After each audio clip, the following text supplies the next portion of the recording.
Chapter 2: Caffeine, Jet Lag, and Melatonin. Losing and gaining control of your sleep rhythm. How does your body know when it's time to sleep? Why do you suffer from jet lag after arriving in a new time zone?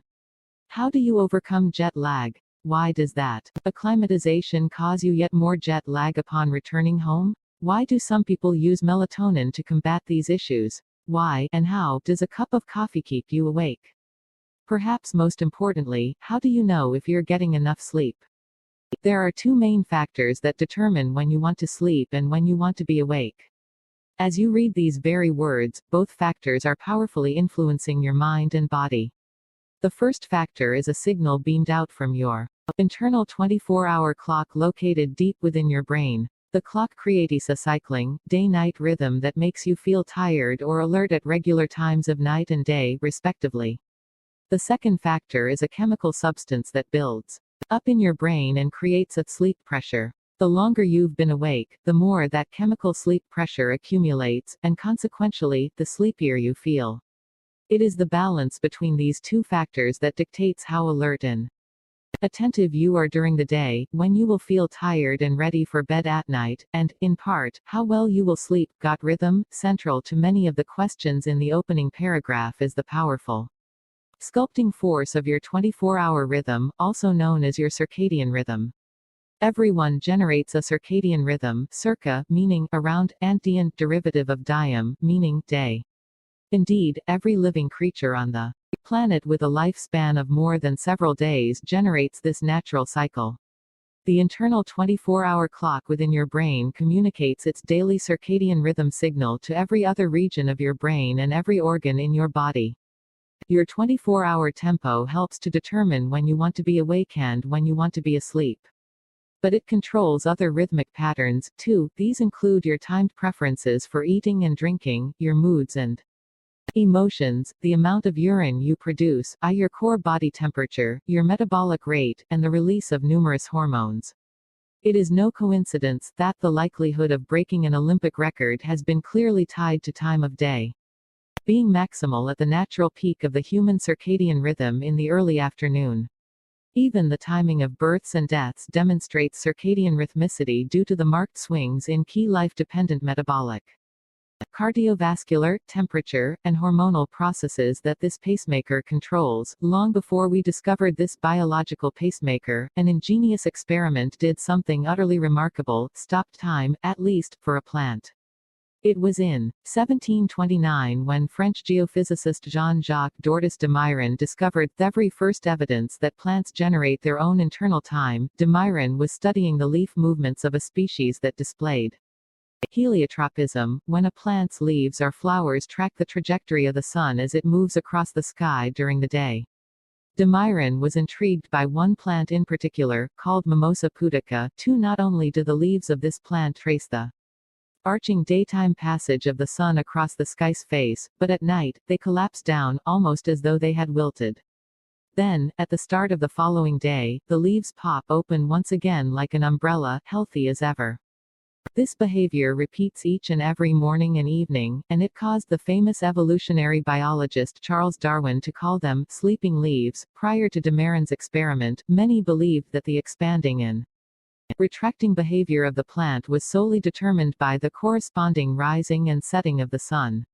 It was a logical assumption. Daylight, even on cloudy days, triggered the leaves to open wide, while ensuing darkness instructed the leaves to shut up shop, close for business, and fold away. That assumption was shattered by de Mairan. First, he took the plant and placed it out in the open, exposing it to the signals of light and dark associated with day and night. As expected, the leaves expanded during the light of day and retracted with the dark of night. Then came the genius twist. De Mairan placed the plant in a sealed box for the next 24-hour period, plunging it into total dark for both day and night. During these 24 hours of blackness, he would occasionally take a peek at the plant in controlled darkness, observing the state of the leaves. Despite being cut off from the influence of light during the day, the plant still behaved as though it were being bathed in sunlight. Its leaves were proudly expanded. Then, it retracted its leaves as if on cue at the end of the day, even without the sunsetting signal, and they stayed collapsed throughout the entire night. It was a revolutionary discovery. Demiron had shown that a living organism kept its own time, and was not, in fact, slave to the sun's rhythmic commands. Somewhere within the plant was a 24-hour rhythm generator that could track time without any cues from the outside world, such as daylight. The plant didn't just have a circadian rhythm, it had an endogenous, or self-generated, rhythm. It is much like your heart drumming out its own self-generating beat. The difference is simply that your heart's pacemaker rhythm is far faster, usually beating at least once a second, rather than once every 24-hour period like the circadian clock. Surprisingly, it took another 200 years to prove that we humans have a similar, internally generated circadian rhythm. But this experiment added something rather unexpected to our understanding of internal timekeeping. It was 1938, and Professor Nathaniel Kleitman at the University of Chicago, accompanied by his research assistant Bruce Richardson, were to perform an even more radical scientific study. It required a type of dedication that is arguably without match or comparison to this day.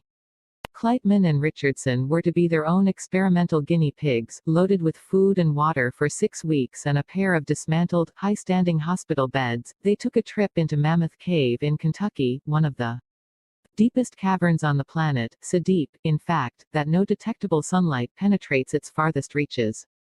It was from this darkness that Kleitman and Richardson were to illuminate a striking scientific finding that would define our biological rhythm as being approximately 1 day, circadian, and not precisely 1 day. In addition to food and water, the two men brought a host of measuring devices to assess their body temperatures, as well as their waking and sleeping rhythms. This recording area formed the heart of their living space, flanked either side by their beds.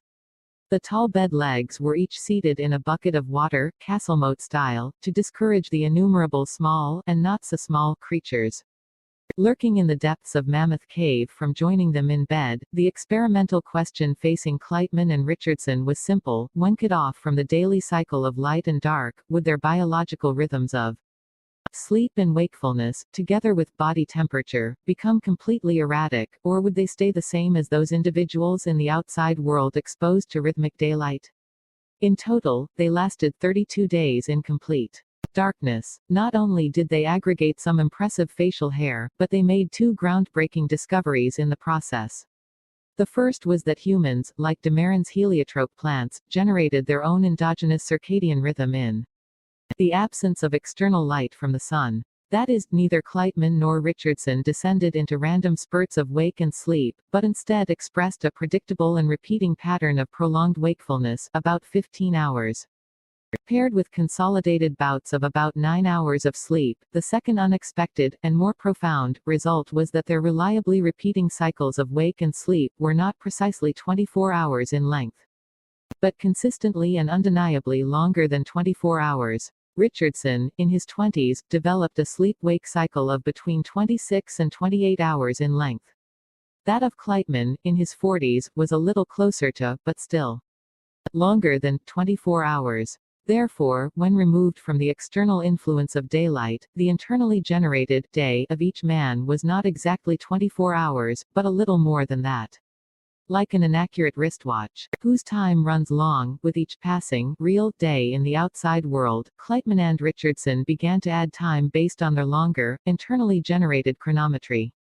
Since our innate biological rhythm is not precisely 24 hours, but thereabouts, a new nomenclature was required: the circadian rhythm, that is, one that is approximately, or around, 1 day in length, and not precisely 1 day. 3 In the 70-plus years since Kleitman and Richardson's seminal experiment, we have now determined that the average duration of a human adult's endogenous circadian clock runs around 24 hours and 15 minutes in length, not too far off the 24-hour rotation of the Earth, but not the precise timing that any self-respecting Swiss watchmaker would ever accept. Thankfully, most of us don't live in Mammoth Cave, or the constant darkness it imposes. We routinely experience light from the sun that comes to the rescue for imprecise, overrunning internal circadian clock.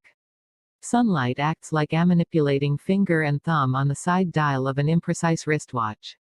The light of the sun methodically resets our inaccurate internal timepiece each and every day, winding us back to precisely, not approximately, 24 hours. It is no coincidence that the brain uses daylight for this resetting purpose.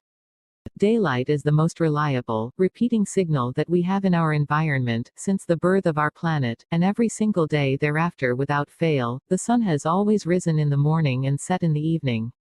Indeed, the reason most living species likely adopted a circadian rhythm is to synchronize themselves and their activities, both internal e.g., temperature, and external e.g., feeding, with the daily orbital mechanics of planet Earth spinning on its axis, resulting in regular phases of light, sun-facing, and dark, sun-hiding. Yet daylight isn't the only signal that the brain can latch onto for the purpose of biological clock resetting, though it is the principal and preferential signal.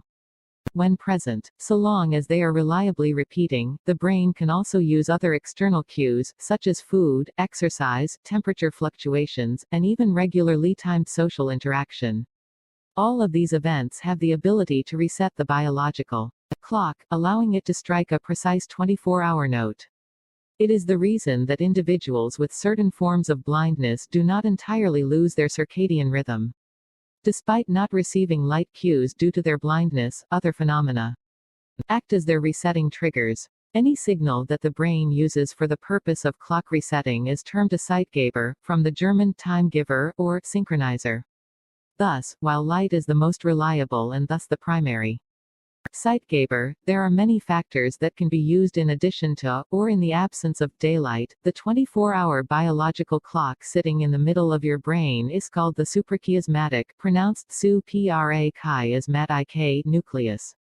As with much of anatomical language, the name, while far from easy to pronounce, is instructional, supra, meaning above, and chiasm, meaning a crossing point. The crossing point is that of the optic nerves coming from your eyeballs. Those nerves meet in the middle of your brain, and then effectively switch sides. The suprachiasmatic nucleus is located just above this intersection for a good reason: it samples the light signal being sent from each eye along the optic nerves as they head toward the back of the brain for visual processing. The suprachiasmatic nucleus uses this reliable light information to reset its inherent time inaccuracy to a crisp 24-hour cycle, preventing any drift. When I tell you that the suprachiasmatic nucleus is composed of 20,000 brain cells, or neurons, you might assume it is enormous, consuming a vast amount of your cranial space, but actually it is tiny. The brain is composed of approximately 100 billion neurons, making the suprachiasmatic nucleus minuscule in the relative scheme of cerebral matter. Yet despite its stature, the influence of the suprachiasmatic nucleus on the rest of the brain and the body is anything but meek. This tiny clock is the central conductor of life's biological rhythmic symphony, yours and every other living species. The suprachiasmatic nucleus controls a vast array of behaviors, including our focus in this chapter, when you want to be awake and asleep. For diurnal species that are active during the day, such as humans, the circadian rhythm activates many brain and body mechanisms in the brain and body during daylight hours that are designed to keep you awake and alert. These processes are then ratcheted down at nighttime, removing that alerting influence. Figure 1 shows one such example of a circadian rhythm, that of your body temperature. It represents average core body temperature, rectal, no less, of a group of human adults. Starting at 12 p.m., on the far left, body temperature begins to rise, peaking late in the afternoon. The trajectory then changes, temperature begins to decline again, dropping below that of the midday start point as bedtime approaches. Your biological circadian rhythm coordinates a drop in core body temperature ASU near typical bedtime, figure 1, reaching its nadir, or low point, about 2 hours after sleep onset. However, this temperature rhythm is not dependent upon whether you are actually asleep. If I were to keep you awake all night, your core body temperature would still show the same pattern. Although the temperature drop helps to initiate sleep, the temperature change itself will rise and fall across the 24-hour period regardless of whether you are awake or asleep. It is a classic demonstration of a pre-programmed circadian rhythm that will repeat over and over without fail, like a metronome.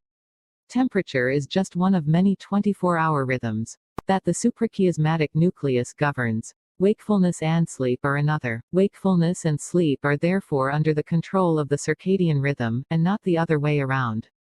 That is, your circadian rhythm will march up and down every 24 hours irrespective of whether you have slept or not. Your circadian rhythm is unwavering in this regard. But look across individuals, and you discover that not everyone's circadian timing is the same. My rhythm is not your rhythm. Although every human being displays an unyielding 24-hour pattern, the respective peak and trough points are strikingly different from one individual to the next. For some people, their peak of wakefulness arrives early in the day, and their sleepiness trough arrives early at night. These are morning types, and make up about 40% of the populace. They prefer to wake at or around dawn, are happy to do so, and function optimally at this time of day.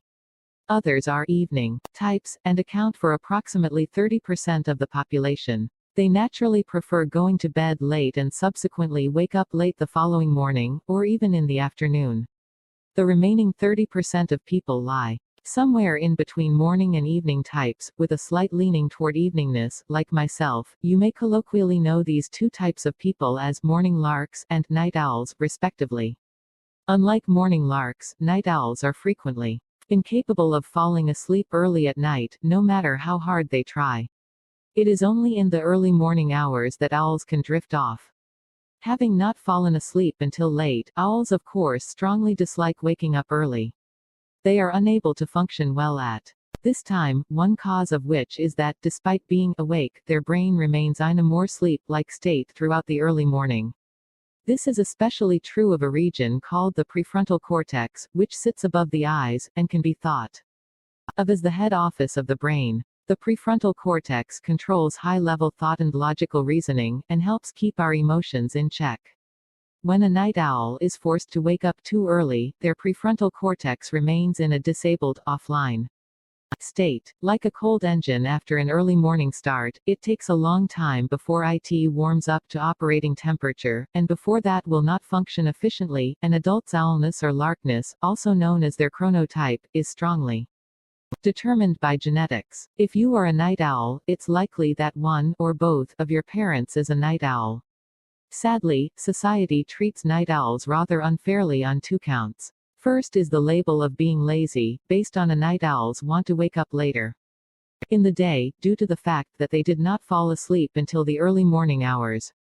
Others, usually morning larks, will chastise night owls on the erroneous assumption that such preferences are a choice, and if they were not so slovenly, they could easily wake up early. However, night owls are not owls by choice. They are bound to a delayed schedule by unavoidable DNA hardwiring. It is not their conscious fault, but rather their genetic fate. Second is the ingrained, unlevel playing field of society's work scheduling, which is strongly biased toward early start times that punish owls and favor larks. Although the situation is improving, standard employment schedules force owls into an unnatural sleep-wake rhythm. Consequently, job performance of owls as a whole is far less optimal in the mornings, and they are further prevented from expressing their true performance potential in the late afternoon and early evening as standard work hours end prior to its arrival. Most unfortunately, owls are more chronically sleep-deprived, having to wake up with the larks, but not being able to fall asleep until far later in the evening. Owls are thus often forced to burn the proverbial candle at both ends. Greater ill health caused by a lack of sleep, therefore befalls owls, including higher rates of depression, anxiety, diabetes, cancer, heart attack, and stroke. In this regard, a societal change is needed, offering accommodations not dissimilar to those we make for other physically determined differences, e.g., sight-impaired. We require more supple work schedules that better adapt to all chronotypes, and not just one in its extreme. You may be wondering why Mother Nature would program this variability across people. As a social species, should we not all be synchronized and therefore awake at the same time to promote maximal human interactions? Perhaps not. As we'll discover later in this book, humans likely evolved to co-sleep as families or even whole tribes, not alone or as couples. Appreciating this evolutionary context, the benefits of such genetically programmed variation in sleep-wake timing preferences can be understood. The night owls in the group would not be going to sleep until 1 or 2 a.m. and not waking until 9 or 10 a.m. the morning. Larks, on the other hand, would have retired for the night at 9 p.m. and woken at 5 a.m. Consequently, the group as a whole is only collectively vulnerable, i.e., every person asleep for just 4 rather than 8 hours, despite everyone still getting the chance for 8 hours of sleep. That's potentially a 50% increase in survival fitness. Mother Nature would never pass on a biological trait, here, the useful variability in when individuals within a collective tribe go to sleep and wake up, that could enhance the survival safety and thus fitness of a species by this amount. And so she hasn't. Melatonin, your suprachiasmatic nucleus, communicates its repeating signal of night and day to your brain and body using a circulating messenger called melatonin. Melatonin has other names, too. These include the hormone of darkness and the vampire hormone. Not because it is sinister, but simply because melatonin is released at night. Instructed by the suprachiasmatic nucleus, the rise in melatonin begins soon after dusk, being released into the bloodstream from the pineal gland, an area situated deep in the back of your brain. Melatonin acts like a powerful bullhorn, shouting out a clear message to the brain and body: it's dark, it's dark, at this moment, we have been served a writ of nighttime, and with it, a biological command for the timing of sleep onset. In this way, melatonin helps regulate the timing of when sleep occurs by systemically signaling darkness throughout the organism. But melatonin has little influence on the generation of sleep itself, a mistaken assumption that many people hold. To make clear this distinction, think of sleep as the Olympic 100-meter race. Melatonin is the voice of the timing official that says runners, on your mark, and then fires the starting pistol that triggers the race. That timing official, melatonin, governs when the race, sleep, begins, but does not participate in the race. In this analogy, the sprinters themselves are other brain regions and processes that actively generate sleep. Melatonin corrals these sleep-generating regions of the brain to the starting line of bedtime. Melatonin simply provides the official instruction to commence the event of sleep, but does not participate in the sleep race itself. For these reasons, melatonin is not a powerful sleeping aid in and of itself, at least not for healthy, non-jet-lagged individuals. We'll explore jet lag, and how melatonin can be helpful, in a moment. There may be little, if any, quality melatonin in the pill. That said, there is a significant sleep placebo effect of melatonin, which should not be underestimated. The placebo effect is, after all, the most reliable effect in all of pharmacology. Equally important to realize is the fact that over-the-counter melatonin is not commonly regulated by governing bodies around the world, such as the U.S. Food and Drug Administration (FDA). Scientific evaluations of over-the-counter brands have found melatonin concentrations that range from 83% less than that claimed on the label, to 478% marathon that stated, once sleep is underway, melatonin slowly decreases in concentration across the night and into the morning hours. With dawn, as sunlight enters the brain through the eyes, even through the closed lids, a brake pedal is applied to the pineal gland, thereby shutting off the release of melatonin. The absence of circulating melatonin now informs the brain and body that the finish line of sleep has been reached. It is time to call the race of sleep over and allow active wakefulness to return for the rest of the day. In this regard, we human beings are solar-powered. Then, as light fades, so, too, does the solar brake pedal blocking melatonin. As melatonin rises, another phase of darkness is signaled and another sleep event is called to the starting line. You can see a typical profile of melatonin release in Figure 2. It starts a few hours after dusk. Then it rapidly rises, peaking around 4 a.m. Thereafter, it begins to drop as dawn approaches, falling to levels that are undetectable by early to mid-morning. Have rhythm, won't travel. The advent of the jet engine was a revolution for the mass transit of human beings around the planet. However, it created an unforeseen biological calamity. Jet planes offered the ability to speed through time zones faster than our 24-hour internal clocks could ever keep up with or adjust to. Those jets caused a biological time lag, jet lag. As a result, we feel tired and sleepy during the day in a distant time zone because our internal clock still thinks it is nighttime. It hasn't yet caught up. If that were not bad enough, at night, we are frequently unable to initiate or maintain sleep because our internal clock now believes it to be daytime. Take the example of my recent flight home to England from San Francisco. London is 8 hours ahead of San Francisco. When I arrive in England, despite the digital clock in London's Heathrow Airport telling me it is 9 a.m., my internal circadian clock is registering a very different time, California time, which is 1 a.m. I should be fast asleep. I will drag my time-lagged brain and body through the London day in a state of deep lethargy. Every aspect of my biology is demanding sleep, sleep that most people back in California are being swaddled in at this time. The worst, however, is yet to come. By midnight London time, I am in bed, tired and wanting to fall asleep. But unlike most people in London, I can't seem to drift off. Though it is midnight in London, my internal biological clock believes it'll be 4 p.m., which it is in California. I would normally be wide awake, and so I am lying in bed in London. It will be 5 or 6 hours before my natural tendency to fall asleep arrives. Just as London is starting to wake up, and I have to give a public lecture. What a mess. This is jet lag. You feel tired and sleepy during the day in the new time zone. Because your body clock and associated biology still think it is nighttime. At night, you are frequently unable to sleep solidly because your biological rhythm still believes it to be daytime. Fortunately, my brain and body will not stay in this mismatched limbo forever. I will acclimatize to London time by way of the sunlight signals in the new location. But it's a slow process. For every day you are in a different time zone, your suprachiasmatic nucleus can only readjust by about 1 hour. It therefore took me about 8 days to readjust to London time after having been in San Francisco, since London is 8 hours ahead of San Francisco.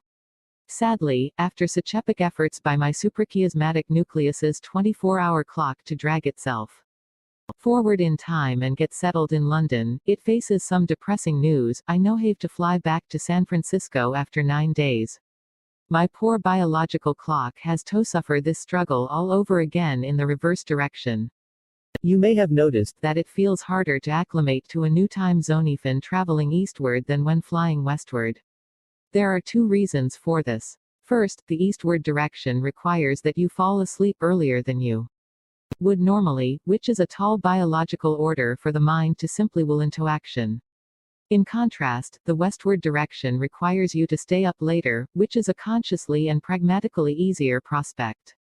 Second, you will remember that when shut off from any outside world influences, our natural circadian rhythm isn't longer than 1 day, about 24 hours and 15 minutes, modest as this may be. This makes it somewhat easier for you to artificially stretch a day than shrink it. When you travel westward, in the direction of your innately longer internal clock, that day is longer than 24 hours for you, and why it feels a little easier to accommodate to eastward travel, however, which involves a day that is shorter in length for you than 24 hours, goes against the grain of your innately long internal rhythm to start with, which is why it is rather harder to do. West or east, jet lag still places a tortuous physiological strain on the brain and a deep biological stress upon the cells, organs, and major systems of the body, and there are consequences. Scientists have studied airplane cabin crews who frequently fly on long-haul routes and have little chance to recover. 2 alarming results have emerged. First, parts of their brains, specifically those related to learning and memory, had physically shrunk, suggesting the destruction of brain cells caused by the biological stress of time zone travel. Second, their short-term memory was significantly impaired. They were considerably more forgetful than individuals of similar age and background who did not frequently travel through time zones. Other studies of pilots, cabin crew members, and shift workers have reported additionally disquieting consequences, including far higher rates of cancer and type 2 diabetes than the general population, or even carefully controlled match individuals who do not travel as much. Based on these deleterious effects, you can appreciate why some people faced with frequent jet lag, including airline pilots and cabin crew, would want to limit such misery. Often, they choose to take melatonin pills in an attempt to help with the problem. Recall my flight from San Francisco to London. After arriving that day, I had real difficulty getting to sleep and staying asleep that night. In part, this was because melatonin was not being released during my nighttime in London. My melatonin rise was still many hours away, back on California time. But let's imagine that I was going to use a legitimate compound of melatonin after arriving in London. Here's how it works. At around 7 to 8 p.m. London time, I would take a melatonin pill, triggering an artificial rise in circulating melatonin that mimics the natural melatonin spike currently occurring in most of the people in London. As a consequence, my brain is fooled into believing it's nighttime, and with that chemically induced trick comes the signaled timing of the sleep race. It will still be a struggle to generate the event of sleep itself at this irregular time form, but the timing signal does significantly increase the likelihood of sleep in this jet-lagged context. Sleep pressure and caffeine. Your 24-hour circadian rhythm is the first of the two factors determining wake and sleep. The second is sleep pressure. At this very moment, a chemical called adenosine is building up in your brain. It will continue to increase in concentration with every waking minute that elapses. The longer you are awake, the more adenosine will accumulate. Think of adenosine as a chemical barometer that continuously registers the amount of elapsed time since you woke up this morning. One consequence of increasing adenosine in the brain is an increasing desire to sleep. This is known as sleep pressure, and it is the second force that will determine when you feel sleepy, and thus should go to bed. Using a clever dulection effect, high concentrations of adenosine simultaneously turn down the volume of wake-promoting regions in the brain and turn up the dial on sleep-inducing regions. As a result of that chemical sleep pressure, when adenosine concentrations peak, an irresistible urge for slumber will take hold. 7. It happens to most people after 12 to 16 hours of being awake. You can, however, artificially mute the sleep signal of adenosine by using a chemical that makes you feel more alert and awake. Caffeine. Caffeine is not a food supplement. Rather, caffeine is the most widely used and abused psychoactive stimulant in the world. It is the second most traded commodity on the planet. After oil, the consumption of caffeine represents one of the longest and large street unsupervised drug studies ever conducted on the human race, perhaps rivaled only by alcohol, and it continues to this day. Caffeine works by successfully battling with adenosine for the privilege of latching on to adenosine welcome sites, or receptors, in the brain. Once caffeine occupies these receptors, however, it does not stimulate them like adenosine, making you sleepy. Rather, caffeine blocks and effectively inactivates the receptors, acting as a masking agent. It's the equivalent of sticking your fingers in your ears to shut out a sound. By hijacking and occupying these receptors, caffeine blocks the sleepiness signal normally communicated to the brain by adenosine. The upshot, caffeine tricks you into feeling alert and awake, despite the high levels of adenosine that would otherwise seduce you into sleep. levels of circulating Caffeine peak approximately 30 minutes after oral administration. What is problematic, though, is the persistence of caffeine in your system. In pharmacology, we use the term half-life when discussing a drug's efficacy. This simply refers to the length of time it takes for the body to remove 50% of a drug's concentration. Caffeine has an average half-life of 5 to 7 hours. Let's say that you have a cup of coffee after your evening dinner, around 7:30 p.m. This means that by 1:30 a.m., 50% of that caffeine may still be active and circulating throughout your brain tissue. In other words, by 1:30 a.m., you're only halfway to completing the job of cleansing your brain of the caffeine you drank after dinner. There's nothing benign about that 50% mark, either. Half a shot of caffeine is still plenty powerful, and much more decomposition work lies ahead. Throughout the night before caffeine disappears, sleep will not come easily or smooth throughout the night as your brain continues its battle against the opposing force of caffeine. Most people do not realize how long it takes to overcome a single dose of caffeine, and therefore fail to make the link between the bad night of sleep we wake from in the morning and the cup of coffee we had 10 hours earlier with dinner. Caffeine, which is not only prevalent in coffee, certain teas, and many energy drinks, but also foods such as dark chocolate and ice cream, as well as drugs such as weight loss pills and pain relievers, is one of the most common culprits that keep people from falling asleep easily and sleeping soundly thereafter, typically masquerading as insomnia, an actual medical condition. Also be aware that decaffeinated does not mean non-caffeinated. 1 cup of decaf usually contains 15 to 30% of the dose of a regular cup of coffee, which is far from caffeine-free. Should you drink 3 to 4 cups of decaf in the evening, it is just as damaging to your sleep as 1 regular cup of coffee. The jolt of caffeine does wear off. Caffeine is removed from your system by an enzyme within your liver, which gradually degrades it over time. Based in large part in genetics, some people have a more efficient version of the enzyme that degrades caffeine, allowing the liver to rapidly clear it from the bloodstream. These rare individuals can drink an espresso with dinner and fall fast asleep at midnight without a problem. Others, however, have a slower acting version of the enzyme. It takes far longer for their system to eliminate the same amount of caffeine. As a result, they are very sensitive to caffeine's effects. 1 cup of tea or coffee in the morning will last much of the day, and should they have a second cup, even early in the afternoon, they will find it difficult to fall asleep in the evening. Aging also alters the speed of caffeine clearance. The older we are, the longer it takes our brain and body to remove caffeine, and thus the more sensitive we become in later life to caffeine's sleep-disrupting influence. If you are trying to stay awake late into the night by drinking coffee, you should be prepared for a nasty consequence when your liver successfully evicts the caffeine from your system, a phenomenon commonly known as a caffeine crash. Like the batteries running down on a toy robot, your energy levels plummet rapidly. You find it difficult to function and concentrate, with a strong sense of sleepiness. Once again, we now understand why.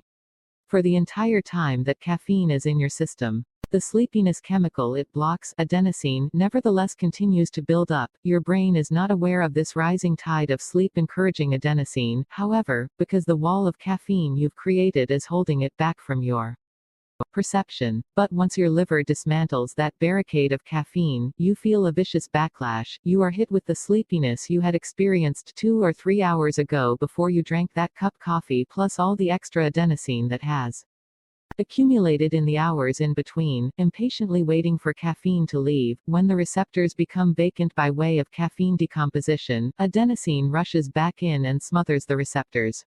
When this happens, you are assaulted with the most forceful adenosine trigger urge to sleep, the aforementioned caffeine crash. Unless you consume even more caffeine to push back against the weight of adenosine, which would start a dependency cycle, you are going to find it very, very difficult to remain awake. To impress upon you the effects of caffeine, I footnote esoteric research conducted in the 1980s by NASA. Their scientists exposed spiders to different drugs and then observed the webs that they constructed. Those drugs included LSD, speed, amphetamine, marijuana, and caffeine. The results, which speak for themselves, can be observed in Figure 3. The researchers noted how strikingly incapable the spiders were in constructing anything resembling a normal or logical web that would be of any functional use when given caffeine, even relative to other potent drugs tested. It is worth pointing out that caffeine is a stimulant drug. Caffeine is also the only addictive substance that we readily give to our children and teens, the consequences of which we will return to later in the book. Out of step, setting caffeine aside for a moment, you may have assumed that the two governing forces that regulate your sleep, the 24-hour circadian rhythm of the suprachiasmatic nucleus and the sleep pressure signal of adenosine, communicate with each other so as to unite their influences. In actual fact, they don't. They are two distinct and separate systems that are ignorant of each other. They are not coupled, though they are usually aligned. Encompasses 48 hours of time from left to right, 2 days and 2 nights. The dotted line in the figure is the circadian rhythm, also known as process C. Like a sine wave, it reliably and repeatedly rises and falls, and then rises and falls once more. Starting on the far left of the figure, the circadian rhythm begins to increase its activity a few hours before you wake up. It infuses the brain and body with an alerting energy signal. Think of it like a rousing marching band approaching from a distance. At first, the signal is faint, but gradually it builds, and builds, and builds with time. By early afternoon in most healthy adults, the activating signal from the circadian rhythm peaks. Now let us consider what is happening to the other sleep-controlling factor, adenosine. Adenosine creates a pressure to sleep, also known as process S, represented by the solid line in Figure 4. The longer you are awake, the more adenosine builds up, creating an increasing urge, pressure, to sleep. By mid to late morning, you have only been awake for a handful of hours. As a result, adenosine concentrations have increased only a little. Furthermore, the circadian rhythm is on its powerful upswing of alertness. This combination of strong activating output from the circadian rhythm together with low levels of adenosine result in a delightful sensation of being wide awake. Or at least it should, so long as your sleep was of good quality and sufficient length the night before. If you feel as though you could fall asleep easily mid-morning, you are very likely not getting enough sleep, or the quality of your sleep is insufficient. The distance between the curved lines above will be a direct reflection of your desire to sleep. The larger the distance between the two, the greater your sleep desire. For example, at 11 a.m., after having woken up at 8 a.m., there is only as small distance between the dotted line, circadian rhythm, and solid line, sleep pressure.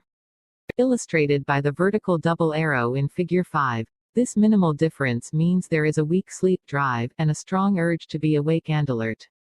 However, by 11 p.m., it's a very different situation. As illustrated in Figure 6, you've now been awake for 15 hours and your brain is drenched in high concentrations of adenosine. Note how the solid line in the figure has risen sharply. In addition, the dotted line of the circadian rhythm is descending, powering down your activity and alertness levels.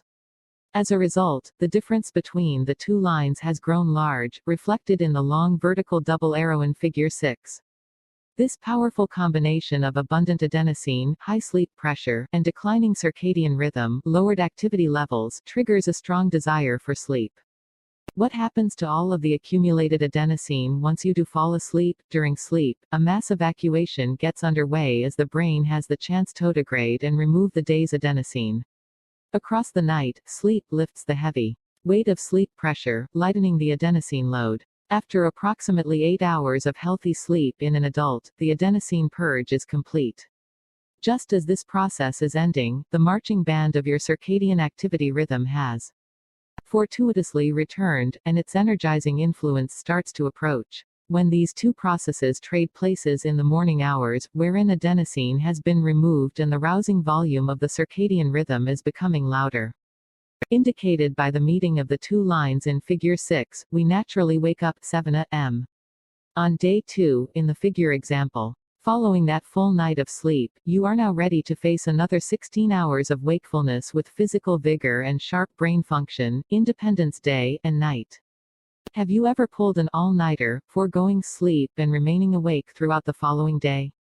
If you have, and can remember much of anything about it, you may recall that there were times when you felt truly miserable and sleepy, yet there were other moments when, despite having been awake for longer, you paradoxically felt more alert. Why? I don't advise anyone to conduct this self-experiment, but assessing a person's alertness across 24 hours of total sleep deprivation is one way that scientists can demonstrate that the two forces determining when you want to be awake and asleep, the 24-hour circadian rhythm and the sleepiness signal of adenosine, are independent, and can be decoupled from their normal lockstep. Let's consider Figure 7, showing the same 48-hour slice of time and the two factors in question, the 24-hour circadian rhythm and the sleep pressure signal of adenosine, and how much distance there is between them.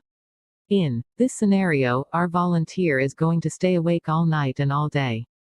As the night of sleep deprivation marches forward, the sleep pressure of adenosine, upper line, rises progressively, like the rising water level in a plugged sink when a faucet has been left on. It will not decline across the night. It cannot, since sleep is absent. By remaining awake, and blocking access to the adenosine drain that sleep opens up, the brain is unable to rid itself of the chemical sleep pressure. The mounting adenosine levels continue to rise. This should mean that the longer you are awake, the sleepier you feel. But that's not true, though you will feel increasingly sleepy throughout the nighttime phase, hitting a low point in your alertness around 5 to 6 a.m. Thereafter, you'll catch a second wind.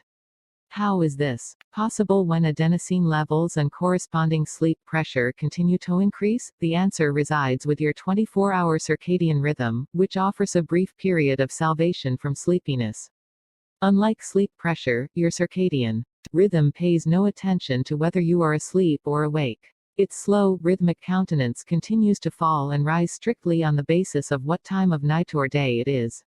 No matter what state of adenosine sleepiness pressure exists within the brain, the 24-hour circadian rhythm cycles on as per usual, oblivious to your ongoing lack of sleep. If you look at Figure 7 once again, the graveyard shift misery you experience around 6 a.m. can be explained by the combination of high adenosine sleep pressure and your circadian rhythm reaching its lowest point. The vertical distance separating these two lines at 3 a.m. is large, indicated by the first vertical arrow in the figure. But if you can make it past this alertness low point, you're in for a rally. The morning rise of the circadian rhythm comes to your rescue, marshalling an alerting boost throughout the morning that temporarily offsets the rising levels of adenosine sleep pressure. As your circadian rhythm hits its peak around 11 a.m., the vertical distance between the two respective lines in Figure 7 has been decreased. The upshot is that you will feel much less sleepy at 11 a.m. than you did at 3 a.m., despite being awake for longer.